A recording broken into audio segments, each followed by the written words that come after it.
Once a rising star in global telecommunications, Huawei became a symbol of innovation and controversy. Sanctioned, banned and accused of espionage या spying, उसके बावजूद भी आज Huawei जो है वो थ्राइव कर रहा है and it is growing stronger. Huawei के पास एक ऐसी चीज है जिसको वेस्ट कहता है forbidden technology.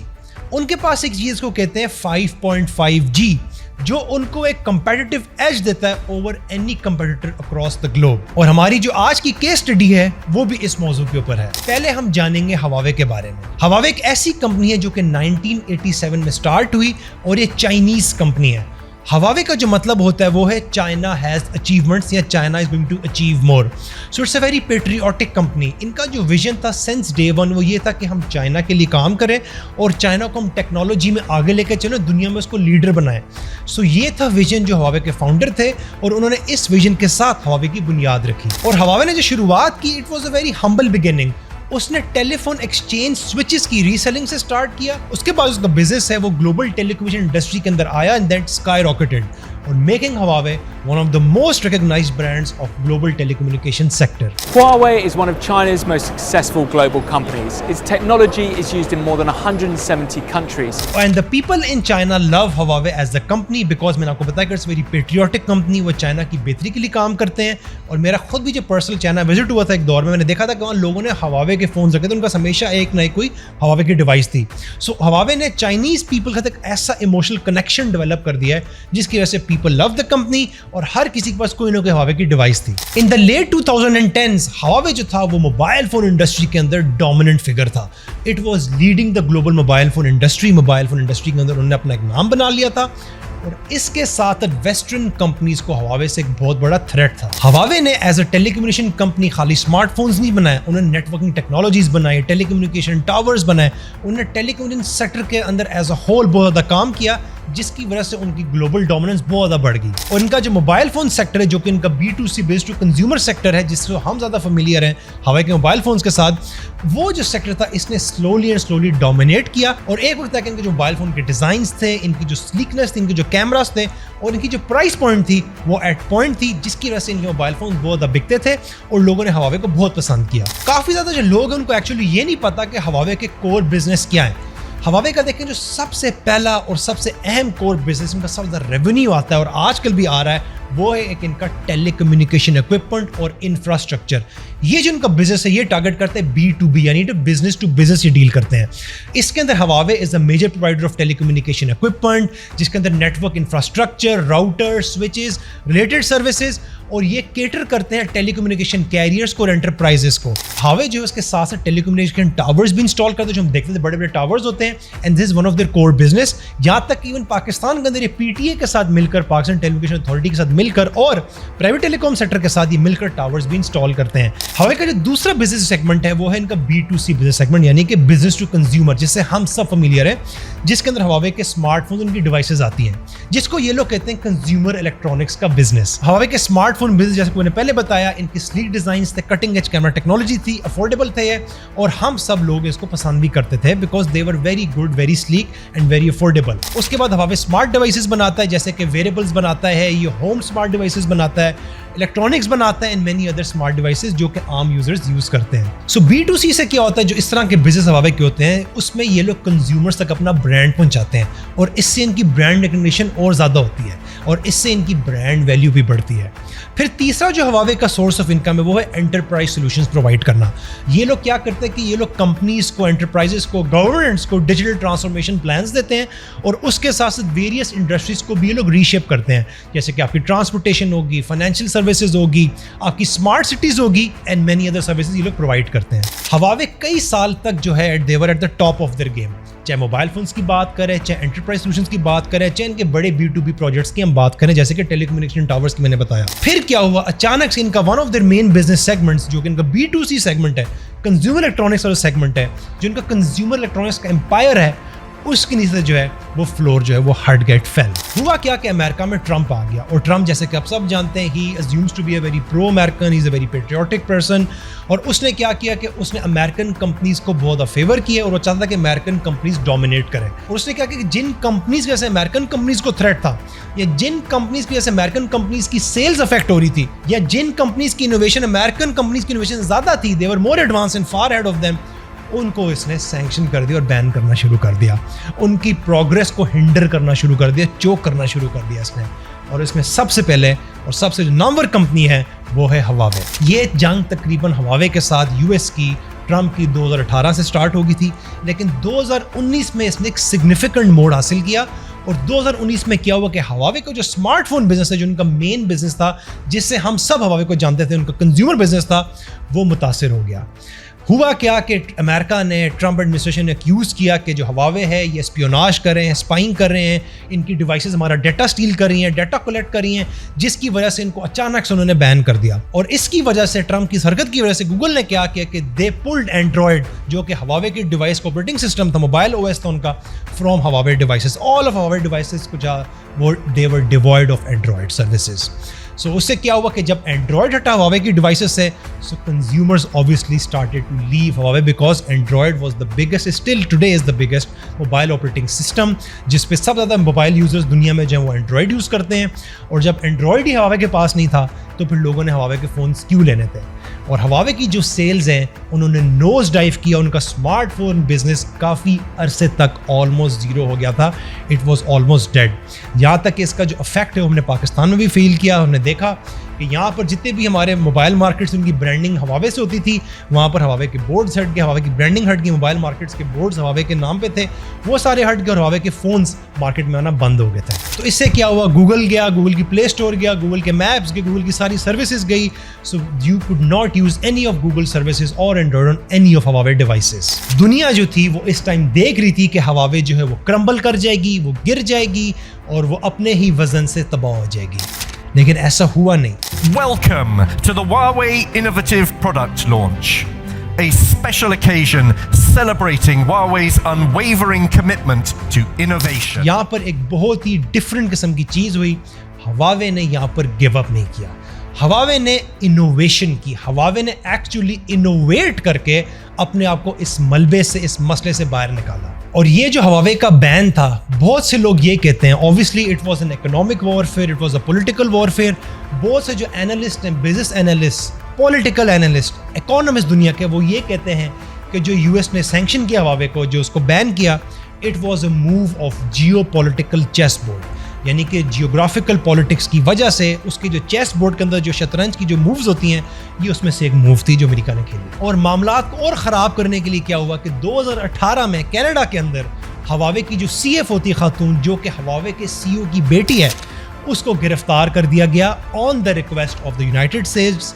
जो मैंने आपको बताया कि एस्पियोनाज और स्पाइंग के उस पर झूठे इल्ज़ामात लगाए गए और उसको कनाडा में अरेस्ट कर दिया गया। और इसको जो एनालिस्ट हैं वो कहते हैं कि हॉस्टेज डिप्लोमेसी है, कि आपने लोगों को यरगमाल बना लिया और साथ ही अब डिप्लोमेसी कर रहे हैं उसके साथ साथ। तो इवेंचुअली 2021 में क्या हुआ कि उनकी जो सीएफओ है, एक डील नेगोशिएट हो गई थी, एक एग्रीमेंट हो गया था विद द यूएस प्रोसिक्यूटर्स, और उसको रिलीज़ कर दिया था। तो मैंने जैसे बताया कि she was the daughter of Huawei CEO, और ये चीज़ काफ़ी ज़्यादा हाईलाइट हुई थी, दुनिया भर में इस चीज़ की काफ़ी ज़्यादा खबर की धूम मची थी। इससे क्या हुआ था कि हवावे का इमेज और ज़्यादा ख़राब कर दिया जा रहा था वेस्ट के अंदर ख़ास तौर पे, और उनकी जो टोटल ब्रांडिंग है, टोटल इमेज है, टोटल सेल्स है कंज्यूमर इलेक्ट्रॉनिक्स की, मैंने जैसे कि पहले बताया, they took a nose dive. So Huawei ने अपने आप को कैसे इन मसलों से बाहर निकाले, काफ़ी बड़े मसले, उनका इमेज ख़राब हुआ, उसको यूएस ने सैंक्शन कर दिया, गूगल सर्विसेज हट गई वहाँ से, उनका कंज्यूमर इलेक्ट्रॉनिक्स का बिजनेस जो बिल्कुल ठप हो गया। So what did they do कि आज अगर आप देखें जाके तो हवावे इज प्रॉफिटेबल और वो थ्राइव कर रही है। सो ऐसा क्या था, मैंने आपको जैसे कि पहले बताया, they innovated their way to success. उन्होंने इनोवेशन के थ्रू कामयाबी हासिल की। और ये जो फॉरबिडन टेक जिसका मैंने जिक्र किया, वो 5.5G टेक्नोलॉजी है, जिस पे हवावे ने कई अरसे से काम किया और अभी तक वो इसमें लीड कर रहे हैं। ये जो 5.5G टेक्नोलॉजी है, इससे हवावे हमारा कल बना रहे हैं। They are building our tomorrow, खाली चाइना का टुमारो नहीं, हम सब का टुमारो बना रहे हैं। So what exactly is this 5.5G जो कि हवावे बना रहा है, इसको पुश कर रहा है? और इसको क्यों सीक्रेट वेपन कहा जा रहा है और वेस्ट इसको क्यों फियर कर रहा है। देखिए, हम सब ने 5G के बारे में सुना है, 5th generation of mobile cellular networks. So ये 5.5G क्या है? अब ये 5.5G या 5G एडवांस जिसको हम कहते हैं, it is even more faster than 5G. It has even more less latency and lag than 5G. तो actually है क्या? So 5.5G या 5G-A is a bridge between 6G and 5G. और ये Huawei के लिए एक सिंपल अपग्रेड नहीं है. It is the lifeline and a bold statement of tech independence. उन्होंने कहा यार हम अब इंडिपेंडेंट हैं, ना हमें गूगल चाहिए, ना हमें अमेरिका चाहिए, हम खुद चीज़ें बनाएंगे एंड विल बी इंडिपेंडेंट और हमें कोई भी फ्यूचर में ब्लैकमेल ना करे। देखिए, दुनिया अभी 5G की बात करी है, दुनिया अभी तक मुकम्मल तौर पर 5G पे नहीं पहुंची है। Huawei जो है वो 5.5G पे काम करी, 5.5G ने लॉन्च भी कर दी चाइना के अंदर। देखिए, 5G या 5th जनरेशन के साथ आपको 1 GB पर सेकंड की डाउनलोड स्पीड मिलती है, लेकिन 5.5G के साथ आपको 10 GB पर सेकंड की डाउनलोड स्पीड मिलेंगी। सो आप देख सकते हैं कि आपका डाउनलोड या वेट टाइम ऑलमोस्ट खत्म हो जाएगा। 5G जो है आपको 4K वीडियो 30 सेकंड के अंदर डाउनलोड करने की सहूलत देती है। 5.5G आपको 4K की वीडियो 5 से 7 सेकंड के अंदर डाउनलोड करने देगी। आप 5.5G के अंदर 8K की स्ट्रीमिंग कर सकते हैं with better quality and almost no buffering. Imagine करें। उसके अलावा आप मल्टीप्लेयर ऑगमेंटेड रियलिटी गेम्स खेल सकते हैं 5.5G के अंदर। उसके अलावा वर्चुअल क्लासरूम्स, एजुकेशन चेंज हो जाएगी 5.5G के अंदर। उसके अलावा smart cities, internet connected homes, IoT connected homes, smart homes, smart societies बन जाएंगी। AI आ जाएगी with advanced 5.5G technologies. So AI will become an integral part of our daily lives, of our homes and everywhere we go with 5.5G. उसके अलावा 5.5G जो है वो broadband speed provide कर सकती है, इंटरनेट प्रोवाइड कर सकती है शिप्स को, ओशंस के अंदर, एयरक्राफ्ट को थ्रू सैटेलाइट लिंक्स। उसके अलावा 5.5G जो है वो आपके एग्रीकल्चर को स्मार्ट बना सकती है, सेंसर्स दे सकती है एग्रीकल्चर के अंदर विदाउट बैटरीज, और आपकी जो लाइफ स्टॉक की ट्रैक है, आपकी जो क्रॉप्स की ट्रैक है, वो रियल टाइम में विद मोर एफिशिएंसी हो सकती है। उसके अलावा 5.5G अपॉर्चुनिटीज क्रिएट करेगा सबके लिए। There will be economic growth, सबके लिए अपॉर्चुनिटीज क्रिएट होंगी, लोग इससे फायदा उठाएंगे। 5.5G जो है वो सेल्फ ड्राइविंग कार्स को भी पॉसिबल कर सकते हैं। It can make it reality in the future. 5.5G will be a backbone for all of artificial intelligence powered services and devices in the future as well. With such speed and cutting edge technology, future में 5.5G will also enable futuristic video calls via holograms. अभी तो हम देखें video call करते हैं इतनी fast speed के साथ with low latency and lag. Holograms and hologram calls may be a possibility as well. इस पे भी काफ़ी रिसर्च की जा रही है। सो शायद हम फ्यूचर में hologram calls को भी देख सकें कि अब यहाँ से बाहर बात करें तो एक्चुअली बंदा आपके सामने बैठा है और अपना माहौल दिखा रहा है, बजाय के खाली उसकी वीडियो देख रहे हैं। So this is the kind of speed and technology that we are talking about, जो कि ऑलरेडी Huawei के पास है, इस टाइम मौजूद है, जिसकी वजह से वेस्ट उनसे काफ़ी ज़्यादा थ्रेटन फील कर रहे हैं और वेस्ट की जो टेक्नोलॉजी है वो इनके मुकाबले में अभी थोड़ी सी पीछे है। इन शॉर्ट, जो मैंने अभी आपको सारी बातें बताई हैं, there will be more reliance and dependency on Huawei devices worldwide. जो Huawei की 5.5G की टेक्नोलॉजी है, इसके लिए जो डिवाइसेस चाहिए, जो हार्डवेयर चाहिए, वो भी Huawei बना रहा है। सो उनकी चीज़ों पर हमारी डिपेंडेंसी और ज़्यादा हो जाएगी, चाहे हम घर के लिए होम यूज़र्स की बात करें, चाहे हम टेलीकम्युनिकेशन टावर्स की, गवर्नमेंट्स की, B2B, B2C, B2G की बात करें। सो मोर डिपेंडेंसी ऑन Huawei डिवाइसेस। सो हमारे घर में कोई भी राउटर लगा होगा, कोई भी डिवाइस लगी होगी, चाहे स्मार्टफोन है, कुछ है, चाहे टेलीकम्युनिकेशन टावर्स हैं, वो Huawei के होंगे। सो Huawei will obviously be the king. उनके पास सारी डेटा होगा, सारी इन्फॉर्मेशन उनके पास होगी और उन पे ज़्यादा डिपेंडेंसी हो जाएगी। So Huawei was essentially forced to innovate और they had to fail. So they chose to innovate, they chose to lead once again, and they are still at the top right now. और Huawei का जो 5.5G है, ये एक perfect example है कि आपने कभी गिव अप नहीं करना और आपने हमेशा आगे बढ़ते ही चले जाना है। देखें, Huawei की जो फाइटिंग बैक है ना, इस स्पिरिट को हमें कमेंट करना चाहिए, क्रेडिबल चीज़ है। और ये जो है Huawei जो खेल रहा है एक लंबी गेम है, इट्स अ लॉन्ग गेम, और वो सीरियस पेशेंस के साथ और डिटर्मिनेशन के साथ ये गेम खेल रहे हैं। सो हम Huawei की इस एक्स्ट्रा ऑर्डिनरी जर्नी से, उनकी प्लेबुक से क्या सीख सकते हैं? देखिए, सबसे पहले इनोवेशन इज़ अ लाइफलाइन। देखें, जब आपके प्रॉफिट्स टाइट हों, even after the ban, Huawei ने अपने हेफ्टी अमाउंट्स, हेफ्टी रेवेन्यूज़, तकरीबन 20% ऑफ देयर रेवेन्यू, मैंने सुना है, R&D पर उन्होंने लगाया, रिसर्च एंड डेवलपमेंट पर, और उन्होंने कई साल ये किया, जिसके बाद उनको 5.5G जैसी टेक्नोलॉजी उन्होंने ईजाद की और उसके साथ कई और चीज़ें भी ईजाद की, but 5.5G is one of there prime innovations, जिसकी वजह से वो एक्सेल कर रहे हैं। दूसरी चीज़, अडेप्ट और बिकम इर्रेलेवेंट। अगर आपने अडेप्ट नहीं किया, अगर आपको कोई ऐसा दचका लगा, फेलियर हो रहा, रोते हुए हैं, आप वहीं पे गिव अप कर दिया आपने, आप इर्रेलेवेंट हो जाएंगे। हवावे ने गिव अप नहीं किया, दे अडेप्टेड, उन्होंने डाइवर्सिफाई किया और उन्होंने एक्सपैंड किया इनटू डिफरेंट सेक्टर्स। उन्होंने खाली एंड्रॉयड पे या स्मार्टफोन बेस पर नहीं स्टक हुए, वहाँ बैठ के उन्हें रोए नहीं, they survived through adaptation and they overcame all odds. तीसरी चीज़, strategic value of self Reliance.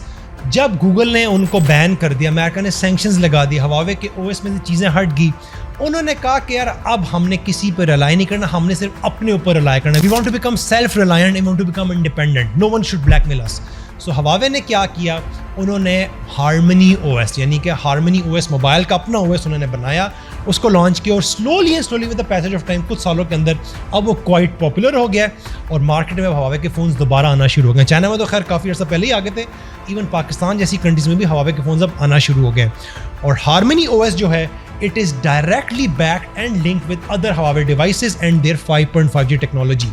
So Harmony OS slowly Huawei की बाकी डिवाइस से भी इंटीग्रेटेड होगा, जैसे कि उनकी स्मार्ट होम डिवाइसेस, उनकी कोई भी राउटर्स, मोडेम्स, वो भी हार्मनी पे चलेगा और उनके जो मोबाइल फोन है वो भी हार्मनी ओएस पे चलेगा। So there will be again further dependence of interconnectivity between Huawei devices. So this is one of their main lessons as well, कि become self reliant, don't depend on anyone else. चौथा lesson जो है हमारा, वो है कि play the long game with the global vision. Huawei खाली local नहीं रहा, उन्होंने अपना एक ग्लोबल विजन रखा हुआ है। हवावे ने स्लोली चुप करके ग्लोबल पार्टनरशिप्स फॉर्म की। जब अमेरिका ने उनको सैंक्शन कर दिया, उन्होंने कहा यार देखो वेस्ट में तो बड़े मसले हैं, क्योंकि अगर यूएस सैंक्शन करेगा तो बाकी वेस्टर्न कंट्रीज भी सैंक्शन कर देंगे आपको, द सूट विल फॉलो। तो हवावे ने क्या किया कि उन्होंने डिफरेंट ग्लोबल पार्टनरशिप्स बनाई, ऐसी मार्केट्स में पार्टनरशिप्स बनाई जो कि वेस्टर्न मार्केट्स यूजुअली इग्नोर करती है, जैसे कि उन्होंने लैटिन अमेरिका में पार्टनरशिप्स बनाई, उन्होंने अफ्रीका में पार्टनरशिप्स बनाई, उन्होंने एशियन कंट्रीज में पार्टनरशिप्स बनाई, उन्होंने मिडिल ईस्टर्न कंट्रीज में पार्टनरशिप्स बनाई।